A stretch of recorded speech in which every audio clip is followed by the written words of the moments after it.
Hoy, jueves 13 de diciembre, en Interfaz, conoce el programa extracurricular de liderazgo estudiantil desarrollado por el CIDE. Para profundizar más sobre este tema, nos acompañará en el programa Ada Baena Jurado, coordinadora ejecutiva del programa Talentum Universidad. También te presentamos los lineamientos del presidente Andrés Manuel López Obrador sobre la derogación de la reforma educativa. Nos visita en Interfaz César Martínez Gomaris, quien nos viene a platicar sobre educación de excelencia para los hispanos. Es jueves de Rebotando Ideas con Mauricio Huesca. ¿Conoces el Laboratorio de Ciudadanía Digital? Tenemos una interesante entrevista para conocerlo. En nuestra sección Una mirada a la cultura, en esta ocasión nos visita Sebastián Negrete para platicarnos sobre el Festival Luces de Invierno. Esto y mucho más, hoy en el programa que te conecta con lo mejor de la información en educación. Quédate a ver Interfaz. ¡Comenzamos!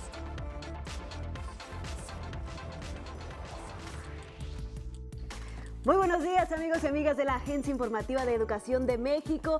Me da muchísimo gusto tener la oportunidad de saludarlos una vez más en este jueves, listos con la información más relevante en materia de educación para hacer su interfaz con este mundo de la ciencia, la tecnología, el conocimiento, el arte, la cultura. Saludo como cada mañana con mucho gusto a Griselda Yebra, que nos ayuda a comunicarnos con ustedes a través de la lengua de señas mexicana, y a Omar Cepeda. Omar, ¿cómo estás? Hola, Ana Cris, muy bien, es un placer saludarte. Muy buenos días a todos los que nos ven desde los distintos puntos de nuestra geografía nacional y por supuesto a quienes nos siguen también completamente en vivo por las plataformas de Facebook y Twitter. Así que bueno, estamos listos para iniciar este jueves. Saludamos con gusto también a Griselda Yebra. Buenos días, Griselda, y iniciamos.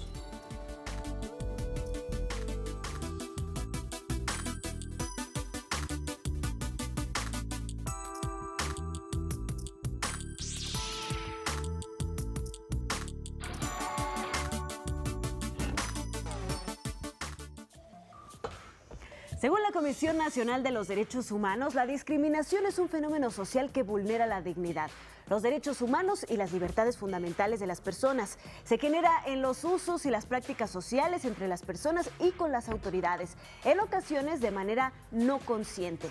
Discriminar quiere decir dar un trato distinto a las personas que en esencia son iguales y gozan de los mismos derechos.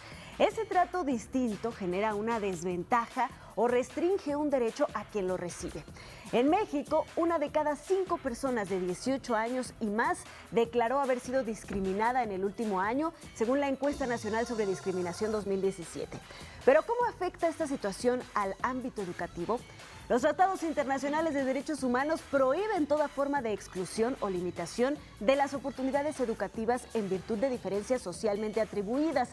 Un país debe velar porque no se limiten las oportunidades educativas de nadie. Sin embargo, hoy en día, en todo el mundo, millones de niños, jóvenes y adultos siguen padeciendo diversas formas y manifestaciones de exclusión en la educación. Una de las formas para evitar algunos de los motivos de la discriminación y de la exclusión, que pueden ser motivos sociales en la educación, como por ejemplo no tener acceso a oportunidades. El gobierno, las empresas y las organizaciones sociales, también las instituciones educativas, están impulsando programas para detectar los talentos de los jóvenes y así impulsarlos y canalizarlos para que tengan mayores accesos a desarrollarlos y alcanzar todo su potencial. Y estos programas se han convertido en fundamentales para poder así detectar los talentos de nuestros jóvenes. Erradicar las prácticas discriminatorias es una tarea conjunta que requiere de la voluntad y del trabajo de todos los sectores de la sociedad. A cada individuo le corresponde reconocer y aceptar sus conductas discriminatorias. La discriminación debe ser prevenida mediante la promoción de valores como la igualdad, el respeto y la tolerancia. Y solo así tendremos una sociedad realmente igualitaria y democrática, donde las diferencias convivan en armonía. Y por supuesto, estos programas que potencian los talentos especiales de los jóvenes juegan un papel muy importante para evadir algunas de las causas que hacen que estos jóvenes niños y niñas no alcancen sus mejores momentos en la vida. Así es, Ana Cristina, interesantísimo lo que nos acabas de comentar. Y Talentum, déjenme decirles, es un programa extracurricular de liderazgo estudiantil desarrollado dentro de la Universidad de Investigación sobre Educación y Política Educativa del Centro de Investigación y Docencia Económicas, el CID, usted lo conoce muy bien. Esta edición 2018 lleva por tema Soluciones para un México justo, próspero e incluyente. Los invito a conocer todos los detalles de este programa en nuestro reportaje del día.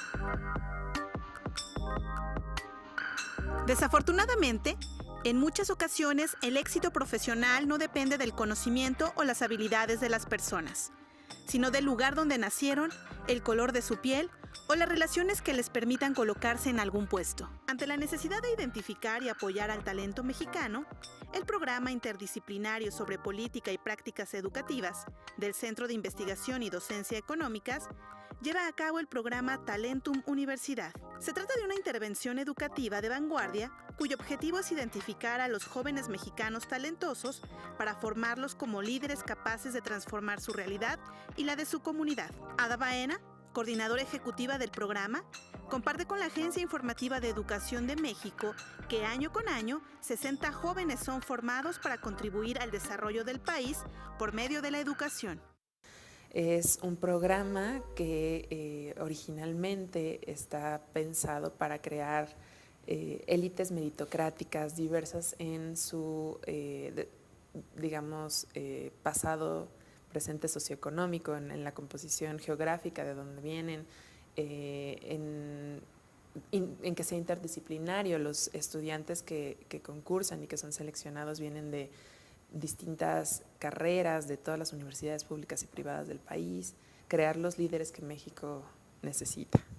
El programa selecciona a jóvenes con gran potencial de liderazgo que estudian a partir del 5º semestre de la universidad, que no solo sean talentosos en lo intelectual, sino que tengan un gran compromiso social.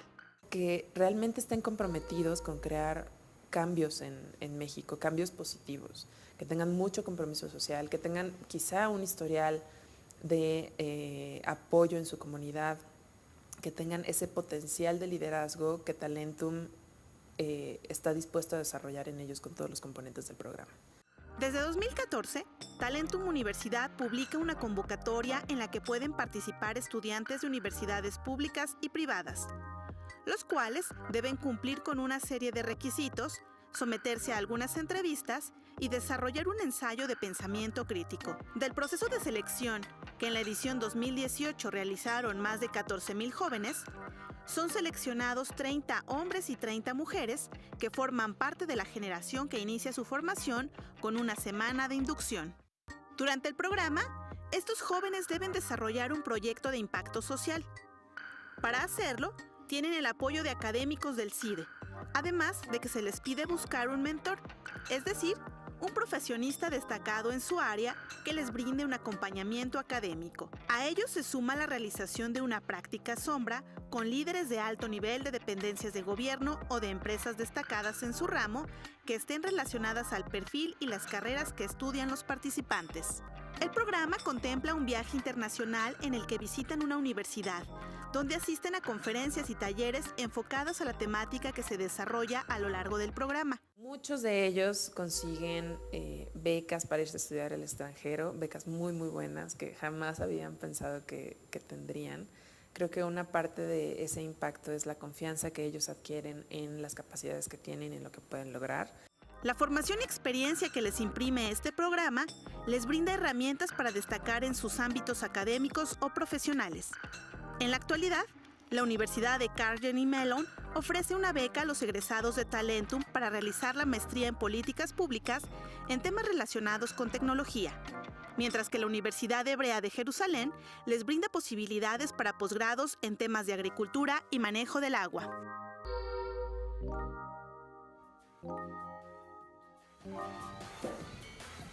Pues muy interesante este programa que se desarrolla en el seno de una de las instituciones de investigación más importantes de nuestro país y que precisamente además pues este año aborda uno de los temas pues que ha estado más en boga dentro de las instituciones internacionales, como es el desarrollo de un México inclusivo, próspero y con mayores oportunidades para todos. Así es, Ana Cristina, viene una entrevista muy interesante regresando del corte sobre este tema. Una pausa, regresamos.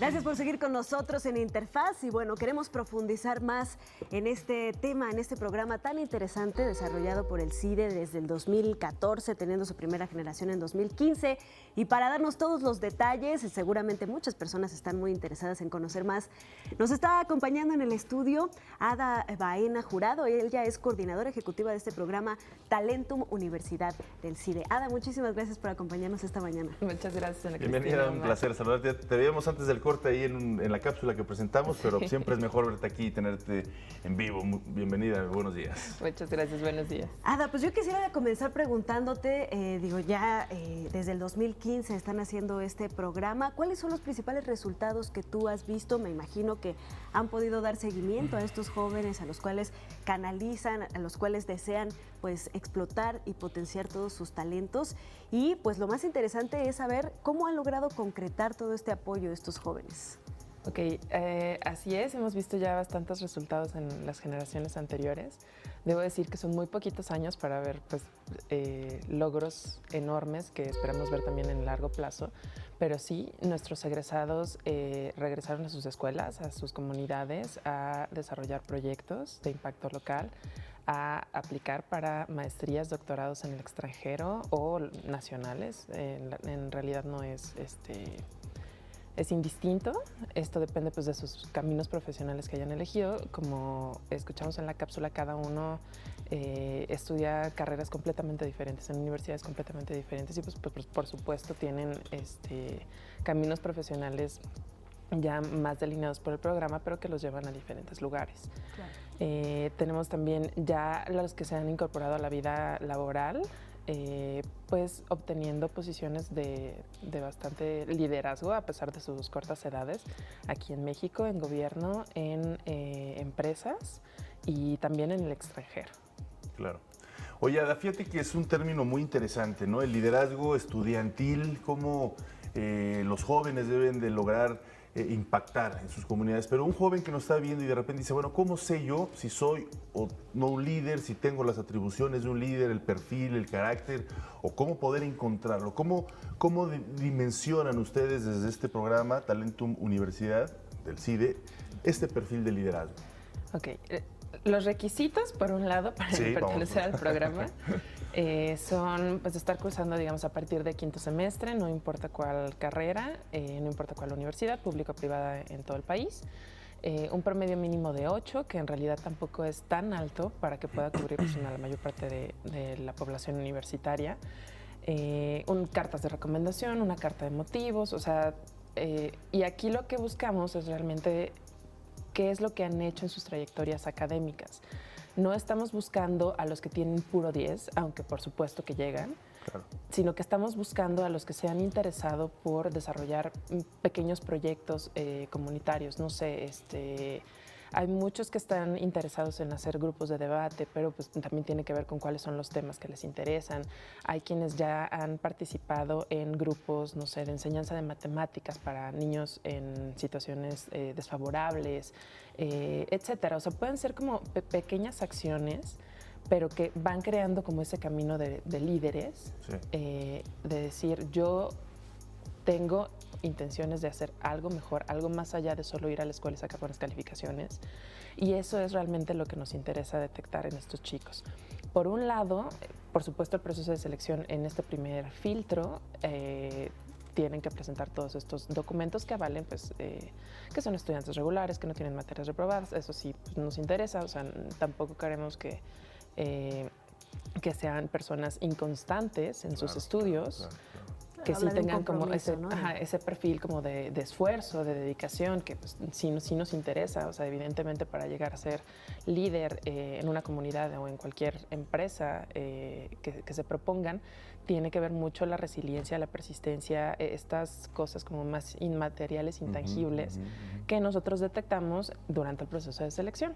Después, en un segundo filtro, aplicamos pruebas cognitivas y no cognitivas, sobre todo de habilidades matemáticas y verbales, que nos dan una idea mucho más clara también pues, de su potencial cognitivo, que sean talentosos en lo intelectual, mientras vamos revisando todo lo demás, ¿no? O sea, que sean líderes comprometidos, potencial, o sea, que tengan el potencial de ser líderes mucho más allá de lo que ya han hecho o de los intereses que tienen actualmente. Claro.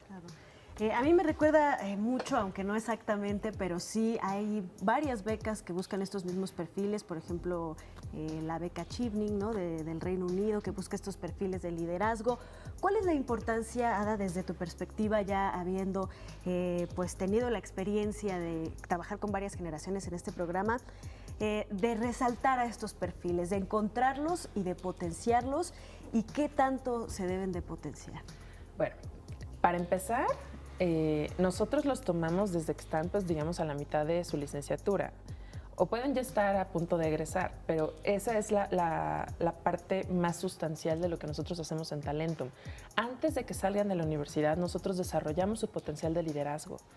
La beca Chevening, por ejemplo, sí busca estos perfiles, pero una vez que ya egresaron de educación superior para que puedan hacer estudios de posgrado en el Reino Unido. Efectivamente, nuestros egresados son muy competitivos para la beca Chevening, para la beca Fulbright, para muchas otras becas internacionales. Me refiero a detectar este componente. Exactamente, pero siento yo, y no me dejarán mentir pues, los egresados y quienes se encargan de estas becas, que precisamente el perfil Talentum es un diamante en bruto cuando nosotros lo tomamos, y nosotros lo que hacemos es exponenciar todas las capacidades que tienen estos chicos cuando los detectamos. Claro. Entonces, en un momento, ellos llegan, hacen sus procesos de selección para otro tipo de becas y son muy competitivos. Claro. Entonces, pulimos el diamante en bruto.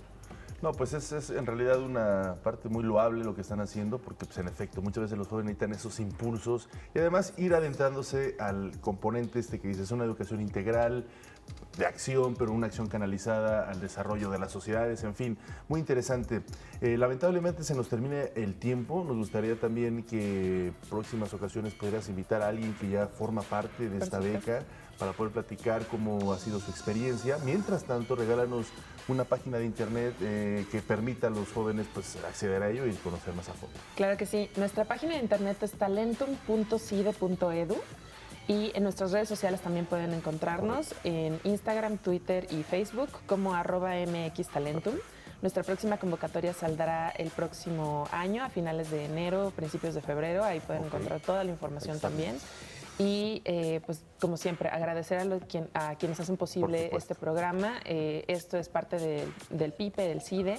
Pero la SEP ha financiado por varios años esto, Santander Universidades también, nuestros principales patrocinadores, y este año se nos unieron el programa Bécalos y los amigos mexicanos de la Universidad Hebrea de Jerusalén que hicieron posible el viaje internacional. Muchísimas gracias por acompañarnos, vamos a una breve pausa, regresamos, esto es Interfaz.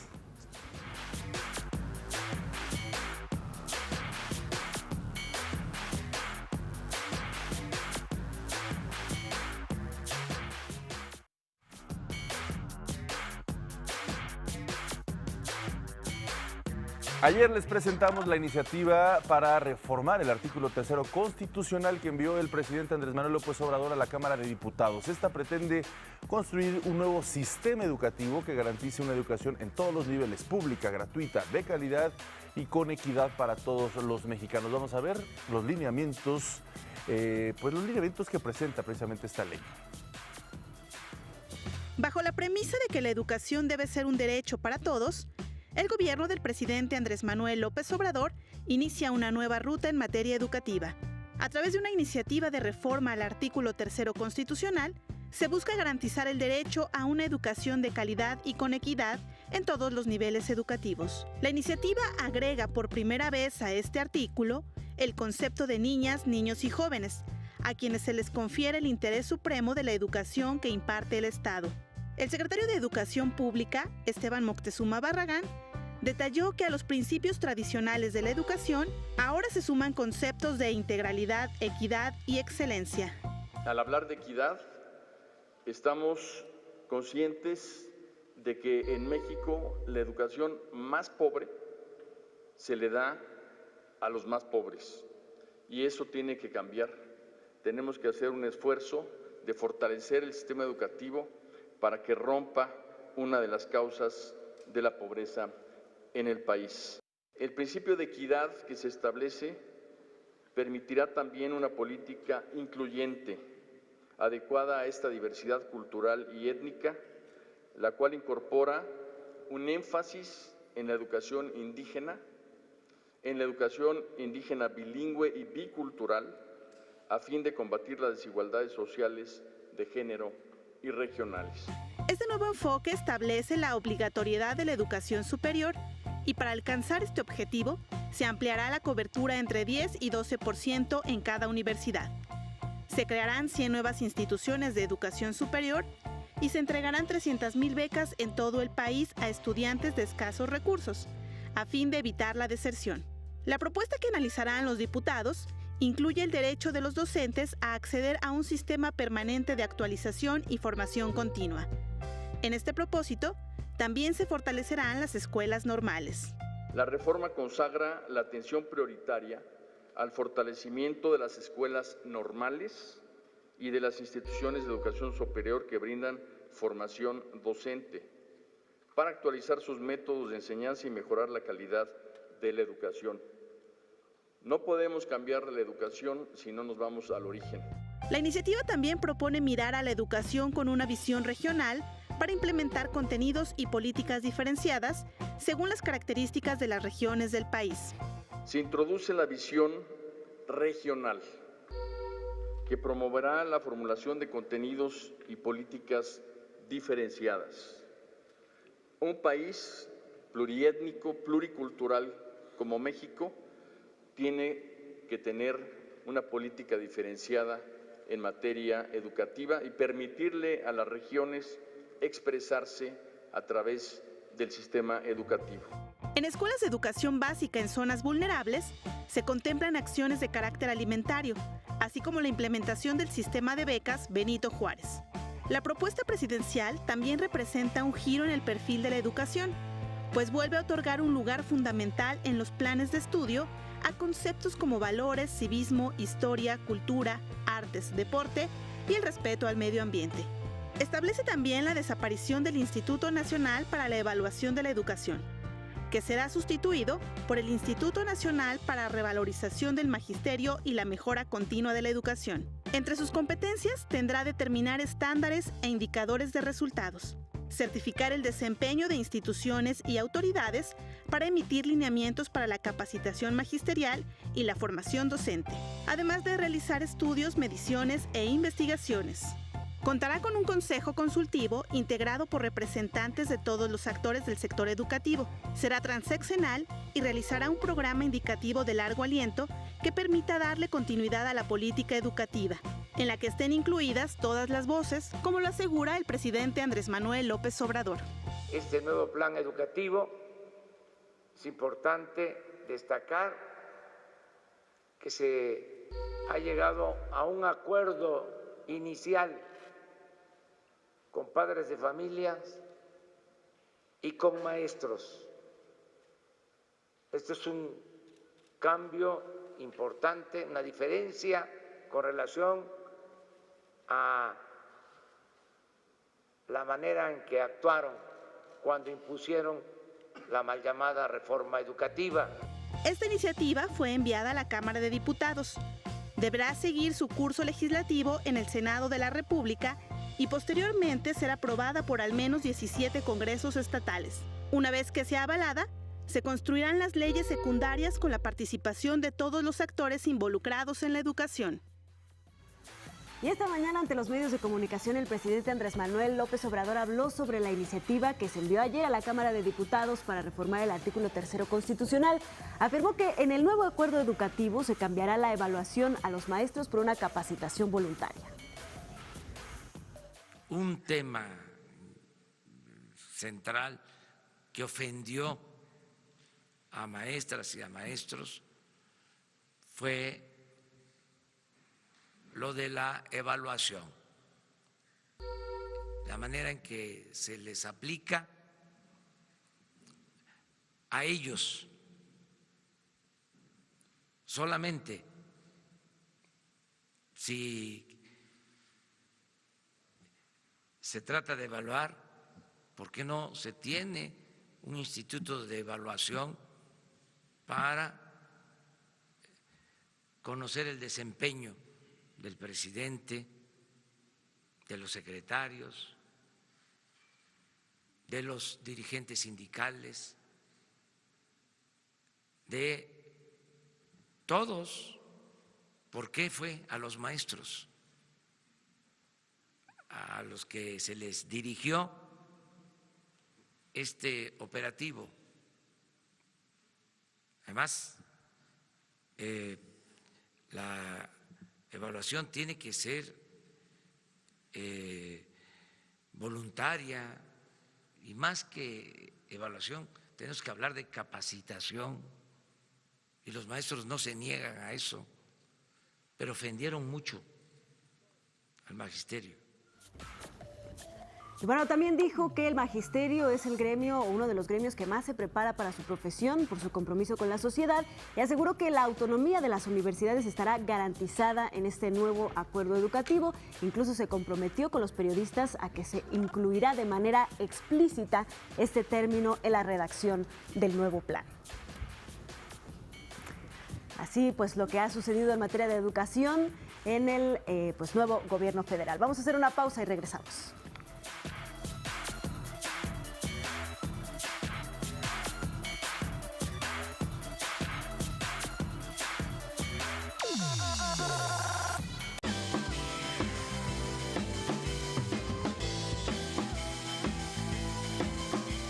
Y hoy vamos a hablar de un tema muy interesante, en verdad, créamelo.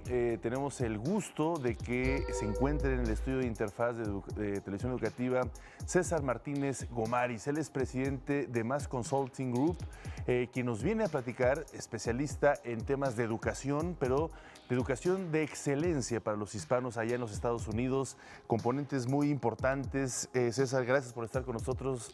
Bienvenido. Sabemos que hiciste un paréntesis dentro de tu apretada agenda ahora que visitas México. Y bueno, pues un tema muy importante, la de la educación de los hispanos allá en los Estados Unidos. Nos gustaría que nos mostraras una primera radiografía de cómo se ha ido moviendo la educación para este importantísimo grupo allá en los Estados Unidos. Por supuesto, Ana Cristina, Omar, muchas gracias por invitarnos. Pues nosotros nos hemos dedicado siempre a la comunicación. Ha sido comunicación, sea para el mercado hispano, sí. A veces han sido comunicación política, de gobierno, y en algún momento en el 2004, 2003 y 2004, el presidente Bush, que estaba en la administración, nos pidió hacer un esfuerzo para la iniciativa de excelencia educativa superior hispana de la Casa Blanca. Suena esto, pues es un título bastante importante, pero es del Departamento de Educación de los Estados Unidos. ¿Por qué? Desde 1990, el presidente George H.W. Bush, que falleció la semana pasada, lamentablemente, él mismo inició esta iniciativa, valga la redundancia, para el mejoramiento de la educación superior hispana. ¿Por qué? En esos momentos, casi el 50% del crecimiento poblacional de los Estados Unidos era hispano. Hoy es casi el 60%. Por darles un dato, para el 2060, 29% de la población de los Estados Unidos, casi 1 de cada 3 americanos, va a ser hispano. Si no cuidas el aspecto educativo de ellos, pues literalmente vas a tener una verdadera crisis. ¿Y qué sucedía? Los muchachos hispanos en las escuelas eran los que menos terminaban el high school. 44% de ellos no terminaban, digamos, la parte educativa preparatoria antes de la universidad, y esto está, pues definitivamente vas a tener una verdadera crisis. Mientras que la población anglo, la población asiática, la población afroamericana tenía mejores números, pero el número hispano es el más bajo. Pero ha ido cambiando. ¿Qué sucedió? Nada más de 56% que sí la terminaban, en el 2000 ahora 71% lo está haciendo. Entonces está creciendo. Si hablamos también de la parte universitaria, del 22% que iban a la universidad, ahora es el 37%. Quiere decir que está funcionando esto. Es un esfuerzo que continuará, lógicamente, pero es básicamente cualquier transformación va en base a la educación. Sin duda alguna. César, a mí me gustaría preguntarte en qué consiste entonces, cómo es que han logrado aumentar al 37% pues esta eficiencia terminal de alguna forma, o esta inclusión de los hispanos en la educación superior. ¿En qué ha consistido? ¿Se trata de mensajes a través de la comunicación o qué tipo de programas se incluye? Varias formas, mira. Otro dato interesante, nada más en la ciudad de Nueva York se hablan en las secundarias públicas, en los high schools, 176 idiomas aparte del inglés. Imagínate, primero los tienes que integrar a lo que se llama el ESL, English as a Second Language, la educación de aprender el inglés como una segunda lengua, o porque si no, no avanzas, si no simplemente, a veces tú dices, tengo una población que está analfabeta, pero si no sabes el idioma, no avanzas, no puedes mover. Entonces, primero integrarlos de esa forma. Después, irlos integrando, explicarle a los padres que tienen derechos, los hijos también, derechos educativos, que es una educación, no importa en realidad el estatus migratorio, tienes que educar a la población. Entonces, a partir de eso, y luego educarlos, decir, sí pueden ir a la universidad. Y tuvimos un programa que nosotros le llamamos Yo sí puedo, Yes I Can, básicamente las dos formas, parafraseando un poco como lo decía César Chávez del Movimiento Agrícola. Y es de alguna forma permitirles que ellos digan, empiézale a platicar a tus hijos que deben de terminar la universidad, que deben terminar la educación superior y luego ir a la universidad. Un ejemplo. Los latinos somos más gente de familia. Decimos, oye, me voy a salir del high school para ayudar a la familia a trabajar. ¿Qué crees? No lo vas a ayudar suficientemente si vas mejor a terminar tu estudio universitario, van a trabajar y van a generar más para la familia. Entonces también tiene una parte de la idiosincrasia que tenemos. A veces tú tienes el inmigrante que llegó con un trabajo de baja remuneración, un trabajo modesto, y dicen, bueno, esto de la universidad tal vez es para los americanos, no para ustedes. Claro. Hay que cambiar esa cultura. Claro. Y al contrario, decir, sí puedes. Tú sí puedes, yes I can, pero como decíamos, para que ellos puedan básicamente participar en el sistema educativo y avanzar. Y así el país avanza también. Claro, sin duda alguna. Me gustaría preguntarte cómo se ha dado hablabas de que este programa inició con George W. Bush. George H.W. con el padre en el 1990. Exactamente, pero bueno, ya pasaron obviamente varios periodos, varios presidentes, varios partidos incluso. ¿Cómo desde ese inicio hasta ahora se ha fortalecido este programa, esta alianza? ¿Siguen los presidentes entusiasmados con invertir la educación a los hispanos? Es interesante, nosotros nos tocó cuando fue con el presidente George H.W. Bush, que si uno se hace ¿sabes? 41, el 41 era H.W., 43 G.W. ¿Qué sucede? Todos ellos, aunque no lo quieran hacer, esto ya pasó por el presidente Bush 41, por el presidente Bill Clinton, por el presidente Bush 43, por el presidente Obama, ahora con el presidente Trump. Tienen que darle seguimiento. No hay porque vuelta de hoja. Nuevamente, no hay vuelta de hoja, esto sí tiene que ser transeccional, como aquí lo decían, aquí es transadministración, a veces 4 o 8 años. ¿Por qué? La educación de los hispanos en los Estados Unidos significa el futuro del país. O sea, no hay de otra. Si no educas a los hispanos, básicamente vas a tener una población no educada y un país que se va a convertir en un país de servicios, no un país de creadores. Claro. Yo quisiera hacerte una pregunta, César, que te vamos a dejar un corte para que la pienses. Aquí traigo mis apuntes, como siempre que te... No, precisamente en este sentido, obviamente pues todos es del dominio popular mundial la postura del presidente Donald Trump con respecto a la migración, con respecto al estatus migratorio, etcétera, etcétera. ¿Cómo se ha relacionado este programa con los famosísimos Dreamers? ¿Y qué les dicen? Les dicen, bueno, sí puedes llegar hasta la universidad, pero ¿y luego cómo ¿Cómo hacen para que no pierdan ese ímpetu y esa confianza que seguramente les genera este programa? Si te parece bien, hacemos una pausa y regresando nos cuentas un poco sobre este aspecto. Una pausa y volvemos. Estamos en Interfaz.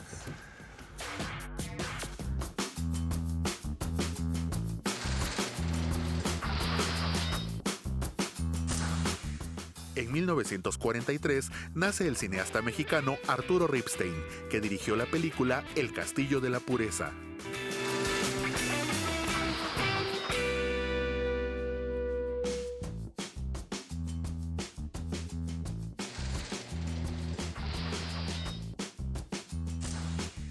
En 1988 se publica en el Diario Oficial de la Federación la creación de la Comisión Nacional de Cultura Física y Deporte, CONADE, como órgano administrativo desconcentrado de la SEP.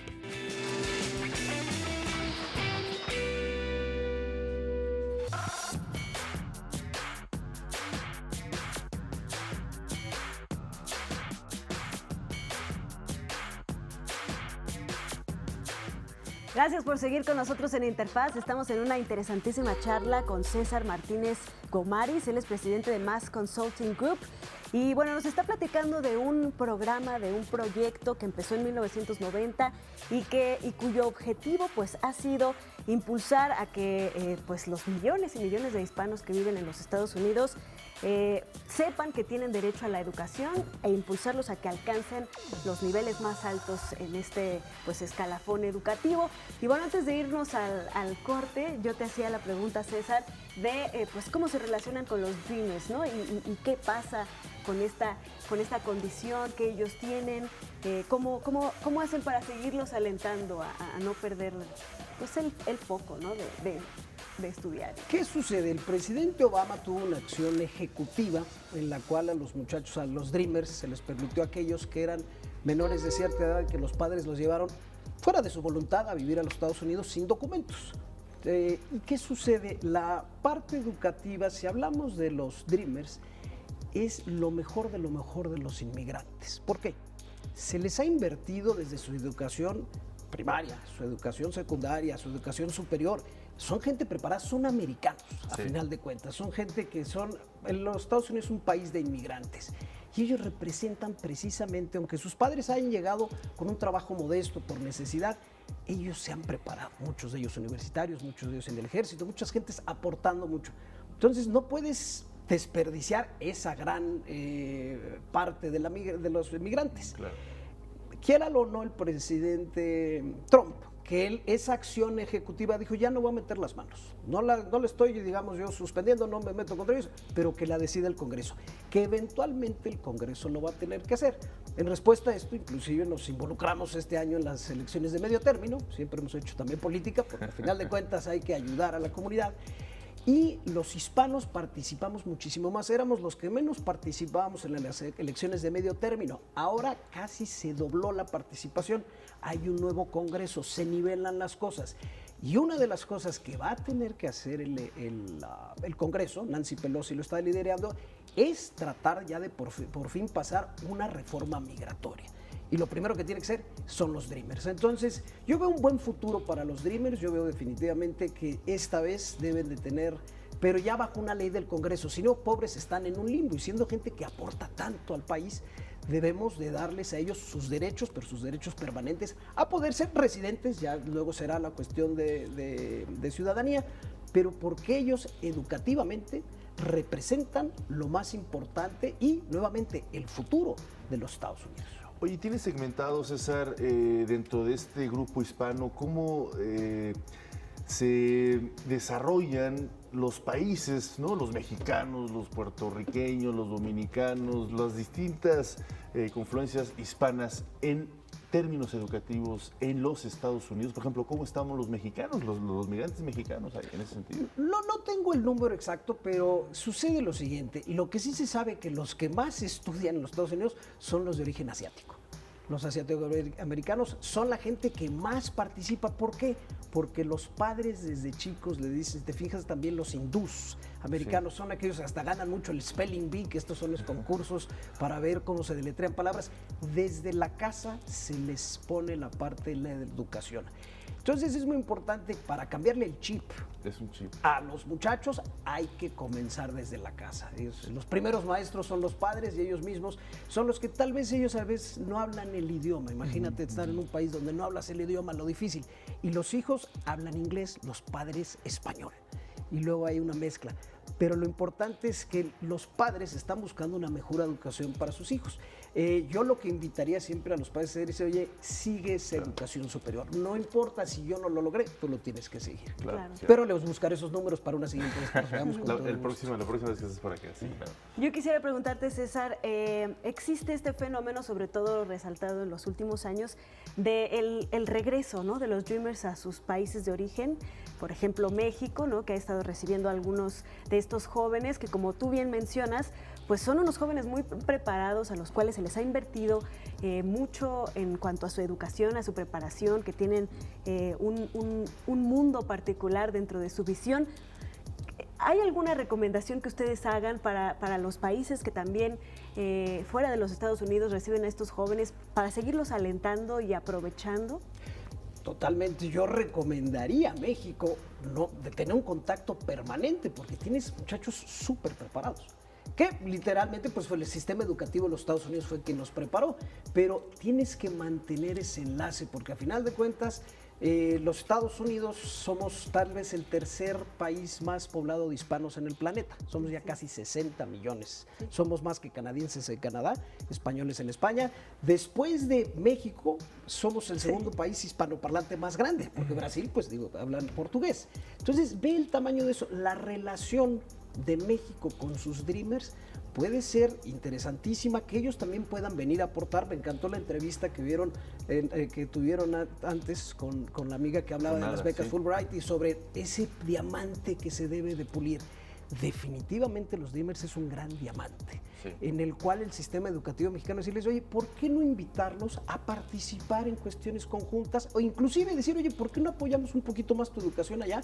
Y luego que puedas venir a aplicarla aquí. Claro. ¿Por qué? Básicamente ellos ya son bilingües, ellos ya entienden perfectamente a los Estados Unidos, el socio comercial más importante de México, pues a raíz de eso, y ellos tienen una idea y un chip educativo bastante interesante, son muy competitivos. Claro, finalmente entonces tenemos ya 1 minuto y medio, César. Es el gran reto para la hispanidad, los hispanos en Estados Unidos es lograr transitar, ¿cuál es más importante? ¿Lograr transitar del bachillerato, del high school a las universidades o ya estando en las universidades lograr terminarlas? Ambos son importantes, porque si no terminas uno, no llegas a ¿Pero dónde radica el principal problema?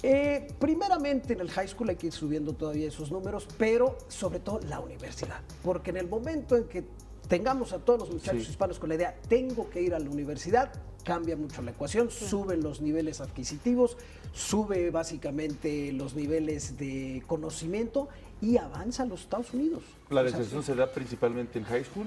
Hay mucha deserción en high school. Es difícil que llegue a la universidad, porque si no pasas ese filtro es difícil. Ahí está la complicado. Pero se está avanzando. Se está avanzando, sí, ese es el correcto. César, ¿hay una página donde puedan consultar más detalles sobre este programa? Bueno, yo creo que deberían de buscar ellos en la página es de educación de la Casa Blanca, es el Departamento de Educación de los Estados Unidos, es la iniciativa de la Casa Blanca para el mejoramiento de la educación superior hispana. Es un poco complicado, nosotros por eso lo simplificamos algunas veces. Yo sí puedo, yes I can. Muy bien. Pues muchísimas gracias por haber estado con nosotros hoy, César. Te esperamos que vengas muy seguido para seguir platicando de estos temas también. Al contrario, felicidades por este gran esfuerzo que hacen por la educación en México. Al contrario, gracias César, gracias. Vamos a hacer una breve pausa, pero no se vayan, tenemos mucho más en Interfaz.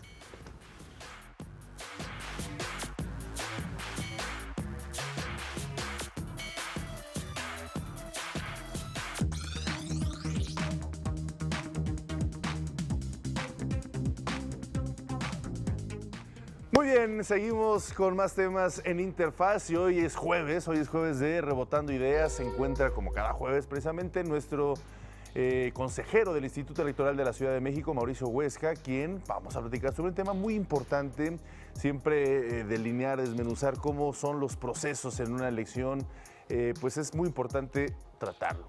Precisamente el papel del Tribunal Electoral en una elección. Este tribunal, Mauricio, muy buenos días, es un placer saludarte.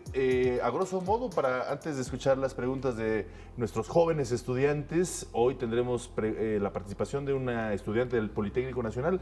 A grosso modo, de forma muy rápida, ¿Cuál es el papel general del papel tribunal? Pues el papel del tribunal justamente es tratar de conciliar la validez de una elección en un proceso electivo. Claro. Y esto lo va a revisar, confronta a la Constitución. Es decir, la Constitución nos dice cuáles son los elementos mínimos que debe de tener una elección para ser íntegra, auténtica, genuina, libre, espontánea, objetiva, imparcial. Entonces, el tribunal lo que va a hacer es precisamente hacer este engarce. Ellos no cuentan. Ellos podrían contar, pero de manera sustituta. No, me refiero a contar los votos.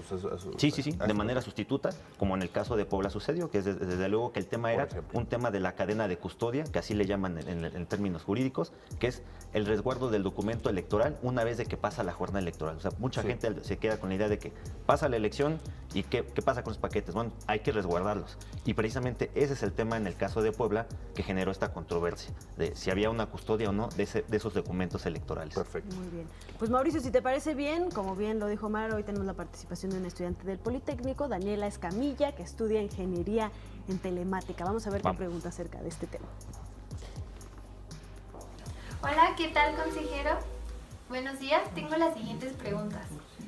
¿Cuándo y por qué el Tribunal Electoral Federal y o local interviene en alguna elección? Vemos que Daniela pues ya está en pleno mood navideño. Ya son las fiestas propias de la ocasión.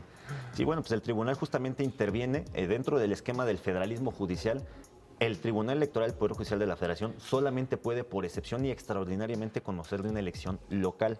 ¿Por qué? Porque las elecciones tienen que ir transitando y revisándose primero a nivel de cada entidad federativa por sus institutos electorales locales, a su tribunal electoral local, y en principio ahí tendría que terminar, digamos, la revisión global de una elección. Pero por excepción, cuando haya vicios de alguna posible vulneración a un principio constitucional, puede el Tribunal Electoral del Poder Judicial de la Federación revisarlo de manera excepcional. Entonces, no es en cualquier caso, solamente de manera excepcional. Correcto.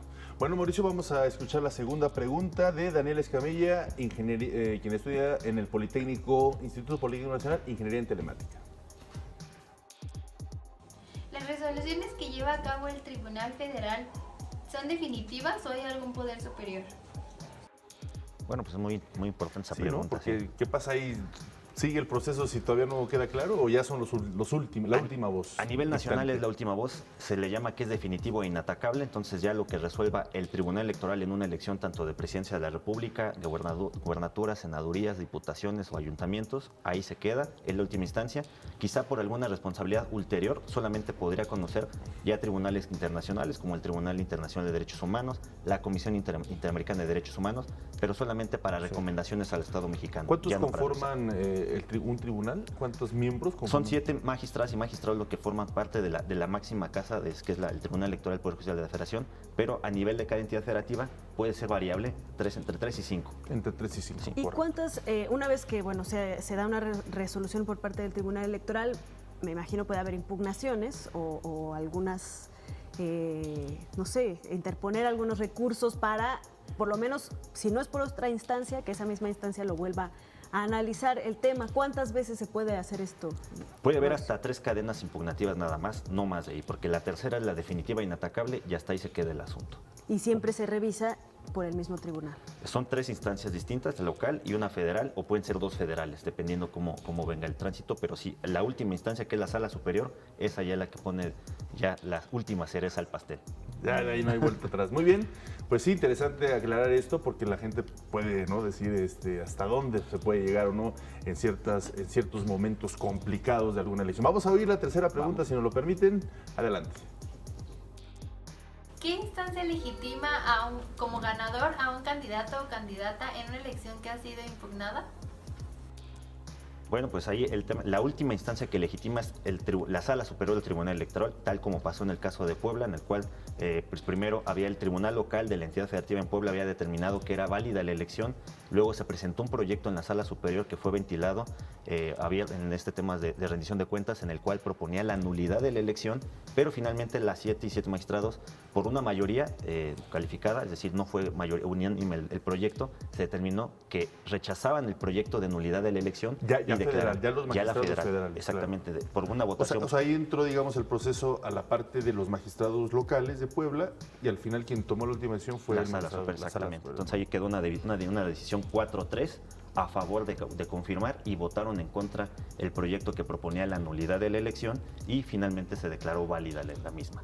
Claro. Sin embargo, sí, pues todo este proceso viene de un proceso democrático, no de una elección, o sea, no es que estos tribunales puedan decidir por un candidato o no, si no hay detrás de ellos pues ya una elección por parte del electorado, valga la redundancia. Fíjate que ese siempre ha sido el problema con los tribunales electorales, Ana Cristina, que cuál es el papel de un tribunal activista, si puede por 7 magistrados sustituirse a la voluntad de, en el caso de Puebla, 4.5 millones de habitantes que votaron por una elección y lo pueden decidir 7 magistrados que ni siquiera pertenecen a la entidad federativa a la cual están recibiendo decidiendo la elección. Entonces, pues sí se sustituyen finalmente en la voluntad ciudadana estos 7 magistrados, pero forma parte del andamiaje constitucional. Que no por eso dejan de revisar a plenitud y a profundidad pues todos los elementos de esa elección, a favor y en contra, ¿no?, de lo que está sobre la mesa, y eso pues justamente les da esa atribución, ¿no?, de decidir y de votar en un momento dado sobre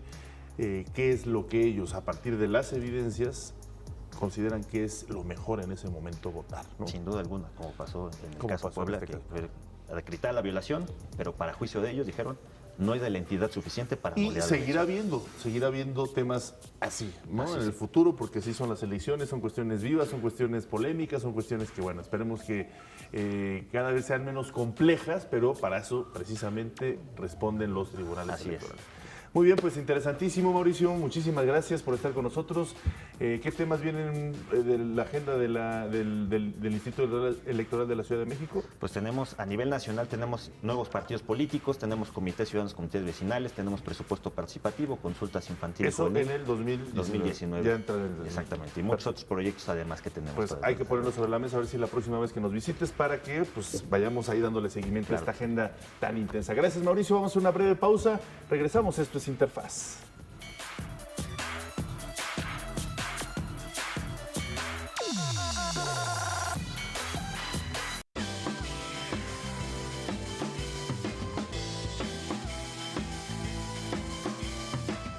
Bueno, de las cuestiones de ciudadanía civil que nos enseña cada semana el Instituto Electoral de la Ciudad de México, ahora vamos a hablar de otro ámbito de acción que tenemos todos los seres humanos casi ya en la actualidad, que es en el ámbito digital.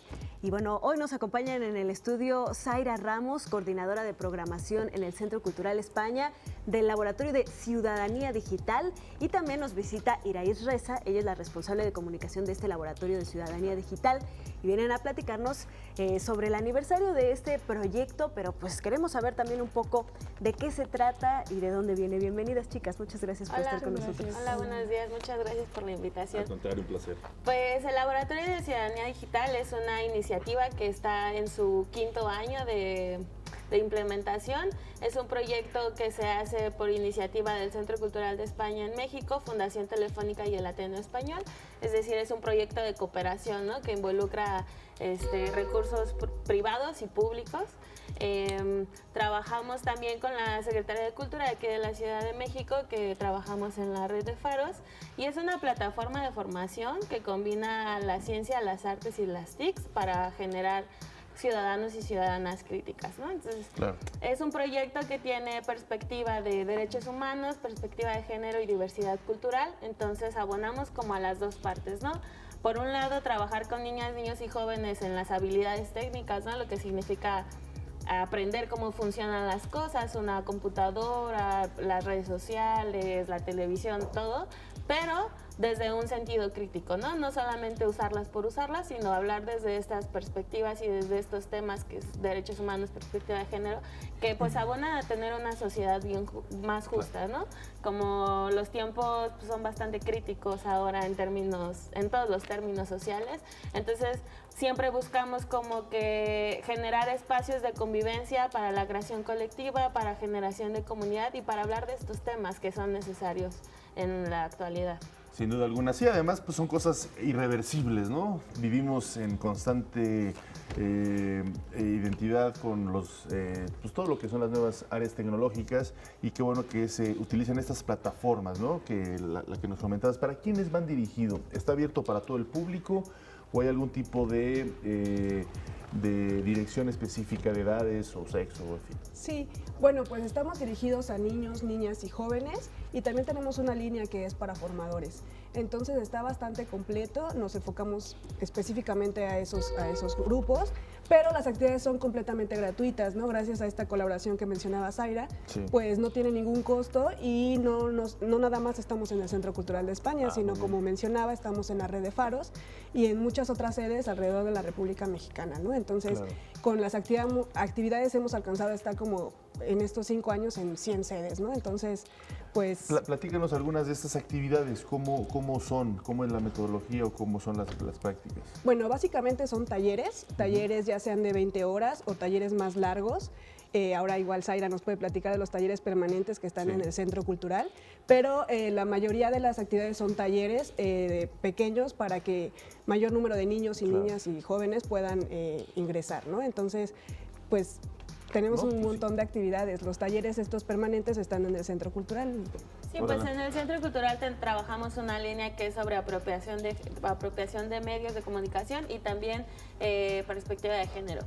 Entonces, tenemos talleres permanentes que son de radio para niñas, niños y para jóvenes. Tenemos 2 grupos, uno de avanzados y uno de inicio. Todos los años se abre el nuevo grupo de inicio y están de marzo a noviembre aprendiendo a utilizar la radio, ¿no? Pero también como un espacio donde los niños y las niñas pueden ejercer su libertad de expresión y su derecho a comunicar, es decir, hablan desde su perspectiva, desde sus contextos, desde lo que ellos y ellas quieren comunicar, y a quienes les hablan son a las personas igual de su misma edad, ¿no? Entonces, pues, durante todo el año trabajan a partir de las habilidades técnicas de lo que significa hacer radio, pero también desde las habilidades sociales, ¿no? Luego llegan como muchas niñas y niñas que de pronto tienen como ciertas complicaciones en el ámbito formal, ¿no? Para desenvolverse, pero ahí en el espacio, pues como que se genera una dinámica totalmente diferente, ¿no? También abonamos a que los talleristas no sean necesariamente como quienes enseñan las cosas de manera vertical, sino que sean facilitadores y facilitadoras del proceso, ¿no?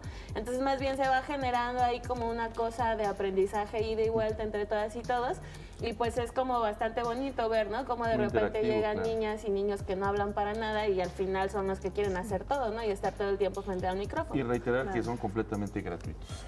¿Cuáles han sido los resultados que han obtenido en estos 5 años? Es decir, ¿qué tipo de población dentro de la Ciudad de México, porque me imagino todas estas 100 sedes pues están aquí en la Ciudad de México, qué tipo de población ha sido la que más se ha sentido atraída, más ha conectado con estos nuevos espacios de ciudadanía digital? Y pues a partir de esto, ¿cuáles son sus planes para el futuro? Pues más bien, aquí las sedes de aquí son la red de faros y algunas otras organizaciones, y el resto de las sedes están en toda la República Mexicana, entonces andamos por todos lados. Y bueno, el alcance ha sido, la red de faros, como bien sabemos, está en la periferia. Entonces esto ha atraído un montón de gente de diferentes partes de la Ciudad de México y eso funciona bastante bien, ¿no? Bueno. Ahora tenemos una nueva línea que es la línea STEAM, que es la que trata la metodología con arte, ciencia, tecnología, matemáticas, ingeniería, donde no tiene que ser tan cuadrado o tan complicado como a veces nos los han pintado, ¿no? Entonces es como una metodología alterna para poder aprender de manera lúdica y pues más divertida para los niños y los jóvenes estas áreas en específico. Y con esto hemos alcanzado también población en escuelas primarias, en escuelas secundarias también es la idea, y en los DIFs, ¿no? Entonces, pues hay de todo un poco, ¿no? La población ha sido como muy variada. No, pues muy interesante. Pues regálenos, por favor, alguna página de contacto para seguir todas estas actividades que están definiendo, además con más detalle, las horas, los días, en fin, precisamente dónde están ubicadas incluso estos faros, toda esta información, ¿dónde lo pueden consultar? Bueno, pues para empezar, primero que quisiéramos invitarles para este sábado 15 de diciembre, que va a ser el cierre del laboratorio, el cierre de año, ¿no? Entonces ahí se van a presentar muchos proyectos. ¿En dónde? En el Centro Cultural de España, a partir de las 10:30 de la mañana. Va a haber una transmisión de radio hecha por las niñas y niños, junto con un radioteatro. Después tendremos una mesa que abra una mesa de diálogo sobre los retos creativos y éticos que implica trabajar con infancias y con tecnología. Posteriormente tendremos la presentación de videojuegos que estuvieron desarrollando adolescentes durante todo el año ahí en el Centro Cultural, y después hablaremos como de pues qué significa la creación y el aprendizaje en la metodología STEAM, y estaremos también proyectando unos cortos animados hechos en Cutout realizados en los diferentes faros de la Ciudad de México. Muy bien, pues muchísimas gracias por haber estado con nosotros, Zaira Iraíz, éxito, y seguimos en comunicación para ver los resultados. Gracias. Vamos a hacer una brevísima pausa, regresamos. Esto es Interfaz.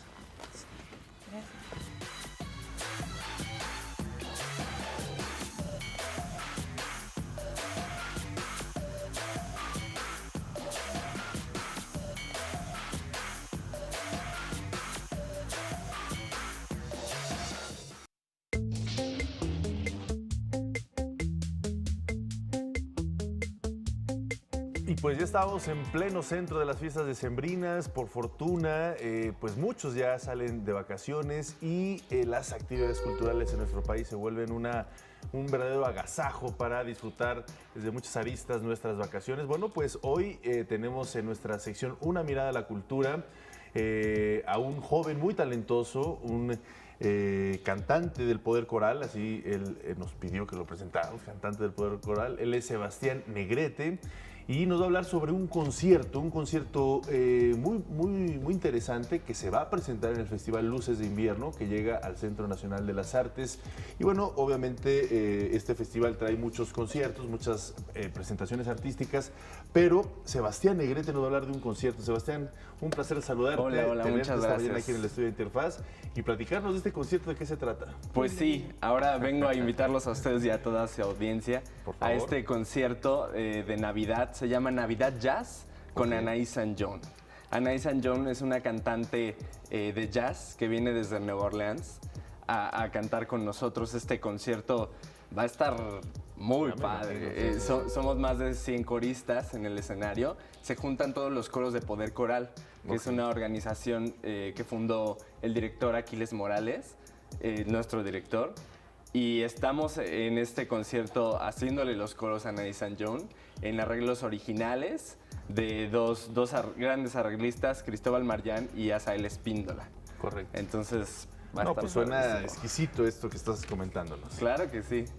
Cuéntanos un poco más sobre esta puesta en escena, Sebastián, de dónde surge, cómo es que ustedes como Poder Coral se integran con Anaís, cómo la conocen, etcétera. Platícanos un poco más para saber un poco de qué es lo que vamos a estar viendo, cómo se cocinó esto. Pues sí, fíjate, Poder Coral es una organización que nació cuando Aquiles Morales, pues, que se dedica a la dirección coral, empieza a tener coros de diferentes niveles y empieza a fundar coros, ¿no? Y trabaja con la Escuela Superior de Música, con el Instituto Cultural Helénico, con la Universidad del Claustro de Sor Juana, ¿no? Y entonces hace 2 años justamente vino Anaí St. John a México, hicimos un concierto por estas fechas y quedó encantada, ¿no? El resultado fue padrísimo y justamente se le hizo la propuesta y ella misma dijo que quería regresar y quería hacer un concierto de Navidad y entonces se nos ocurrió que tenía que ser con arreglos originales y entonces le dijimos a Cristóbal Marján y a Asael Espíndola. Y pues aquí estamos. El concierto se va a grabar, va a haber un disco del concierto. Okay. Entonces es grande, hay mucha preparación. ¿Y solo es un concierto? Sí, uno. ¿Cuándo es? Es este sábado 15 de diciembre. Sábado 15 de diciembre en el Centro Nacional de las Artes, en el Auditorio Blas Galindo, a las 8 de la noche. Correcto. Supongo que hay que pues adelantarse a comprar los boletos porque seguramente se van a agotar. Seguramente. Por lo que estás comentándonos, ¿no? Porque hay mucha gente asidua a este tipo de eventos. Sabemos que el Centro Nacional de las Artes pues es un recinto generador de grandes eventos artísticos todo el año, pero hay mucha gente que está esperando precisamente este tipo de eventos en esta época. Entonces hay que estarlos comprando los boletos a tiempo. ¿Dónde lo están vendiendo? ¿Ahí en las taquillas? Ahí mismo en la taquilla del Centro Nacional de las Artes. Correcto. Oye, Sebastián, platícanos un poco de qué vamos a ver durante este concierto. Yo me imagino que no puedes revelar todos los detalles porque hay que verlo, pero seguramente nos puedes dar algún indicio, algún adelanto. ¿Qué claro tipo de que canciones? Sí. Fíjate, los arreglos originales mezclan mucho, específicamente hablo de los arreglos de Cristóbal Marján. Sí. Está mezclando esta parte y estas dos culturas y 2 tradiciones de Estados Unidos y México y abordamos muchos temas importantes. Por ejemplo, uno de los arreglos que vamos a hacer mezcla el Pido Posada mexicano con un poco de gospel y después se hace un poco de alusión al muro de Trump y decimos que derriben el muro, sí, ¿no? Claro. Entonces es una oportunidad de también dar un mensaje. Claro. Y por otro lado a Asael Espíndola, que es uno de los mejores músicos que conozco. Él ha trabajado con Aquiles desde hace más de 8 años y le encanta la música coral. Y justamente estos arreglos que hace de canciones que navideñas que muchos conocemos, pero las aborda de una manera muy diferente. Y los hace hechos a la medida, porque como conoce tanto al coro, porque es parte del coro de Lisieux, pues nos los hizo así como a la medida. Y es Navidad en jazz. Entonces, si les gusta la Navidad, si les gusta el jazz, exacto, lo van a disfrutar muchísimo. ¿Y estos arreglos originales, qué otras composiciones van a estar de las clásicas canciones navideñas? Sí, por ejemplo, tenemos el arreglo de Santa Claus is Coming to Town, de White Christmas. Hay un con el que vamos a abrir el concierto que se llama Gospel Medley, que hizo Asael, que está fenomenal. Sí. Junta como todas las piezas de gospel más conocidas y con batería, coro mixto de 100 personas y Anaí San John. Qué maravilla, ¿no? Lo estás poniendo ya, ya queremos que empiece. Sí, tiene que ir porque va a estar genial. Claro. Sebastián, ¿y qué dice Anaí San Jones de el jazz en México, de la música en México y por supuesto de combinarlo además con los coros, ¿no? Con este tipo de... Pues sí, desde que vino hace 2 años, la invitación surgió porque nuestro director Aquiles toma un curso de dirección en Europa y la conoce ahí. La invita a trabajar con nosotros y cuando llega aquí le encantó que fuéramos coristas jóvenes, porque de parte de la Escuela Superior de Música le encantó esa parte y nos dijo que quería regresar y tiene una relación con Aquiles muy padre. Y cuando le propusieron tener arreglos originales, pues le fascinó la idea, ¿no? Además, nosotros cantamos de repente en español, en inglés, ella de repente en inglés, en español. Entonces es una mezcla muy padre. No, pues va a estar interesantísimo, Sebastián. Pues mucho éxito, no nos lo perderemos. Repítenos finalmente otra vez cuándo va a ser y a qué hora. Sí, los esperamos ahí el sábado, este sábado 15 de diciembre, en el centro... Pasado mañana, sí. Sí, en el Centro Nacional de las Artes, a las 8 de la noche. Perfecto, y bueno, pues también dile a Anaís que pues, la esperamos aquí en vivo. Pues sí. A ver si nos acompaña la próxima semana. No, qué gusto que haya estado con nosotros. Pues todo el éxito, vale muchísimo la pena ir. Y bueno, además también al Festival de Luces de Invierno, que seguramente estará mostrando una gran variedad de eventos, ¿no? Aborda muchísimo, aborda muchísimo. Solo hablamos de este en específico, pero bueno, va a haber mucho más ahí en el Centro Nacional de las Artes. No se lo pierdan, revisen la página de internet para revisar toda la información de este Festival de Luces de Invierno. Gracias, Sebastián. Muchas gracias a ustedes. Gracias. Una breve pausa, regresamos con más. Esto es Interfaz.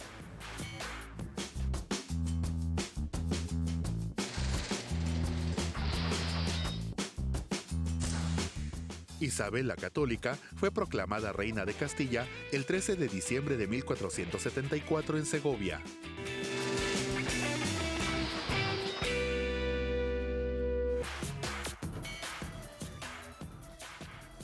La animación es una de las disciplinas artísticas más creativas. En nuestro país, gran parte de los productores y entusiastas de esta técnica se reúnen anualmente en un festival muy particular que se llama Animasivo. Vamos a ver los detalles. La animación es un arte.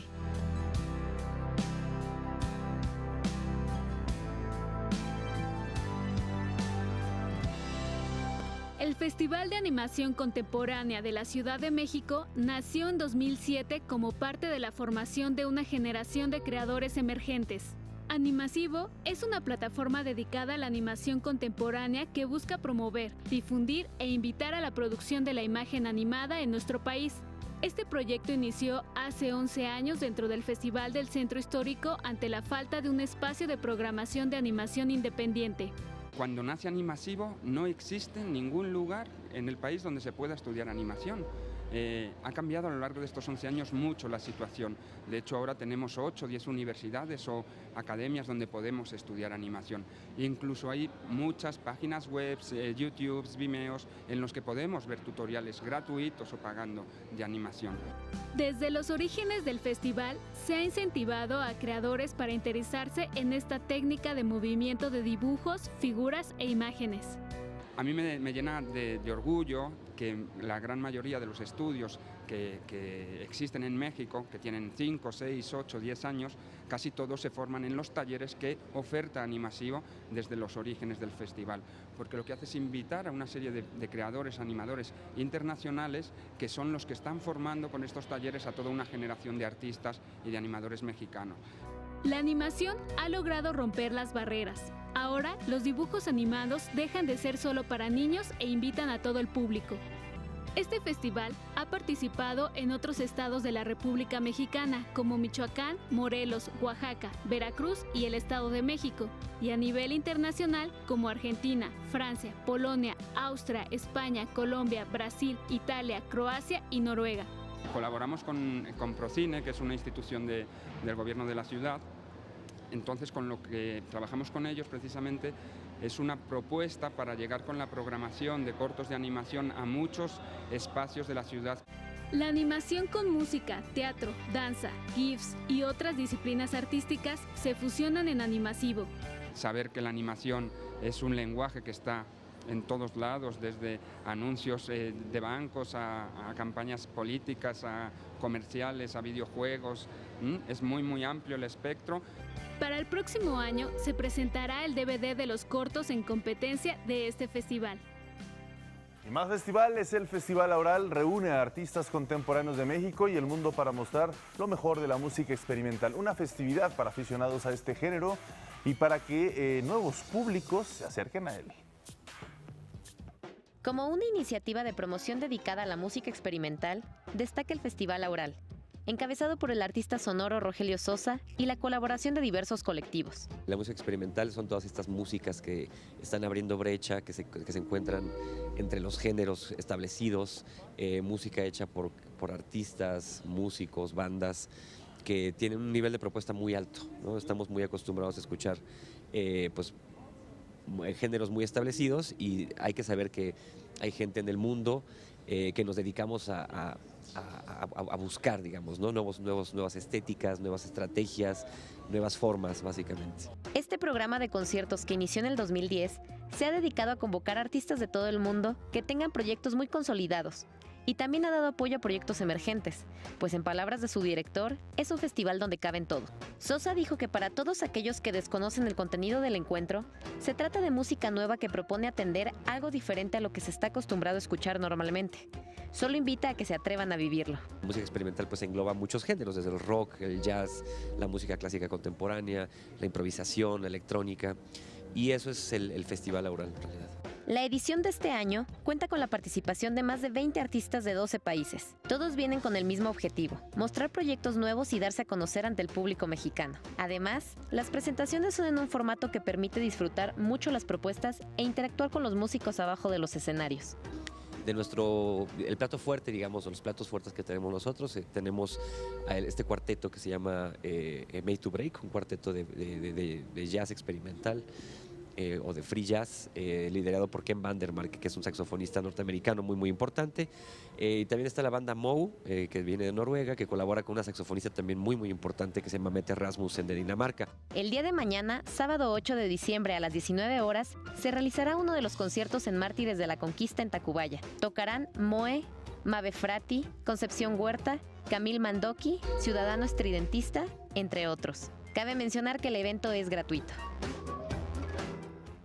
Festivales y gratuitos y muchos, Ana Cris. Qué maravilla, ¿no? Así es, y bueno, además que nos acercan al arte experimental, como lo es en la animación o, por ejemplo, la música experimental. Así es, Ana Cristina. Pues bueno, gracias por acompañarnos esta mañana de jueves. Mañana cerramos semana, mañana viernes. Gracias también a Grisela Yebra, quien está en la lengua de señas mexicana. Recuerden seguirnos en las redes sociales, AIEDMX. Hasta mañana. Chao.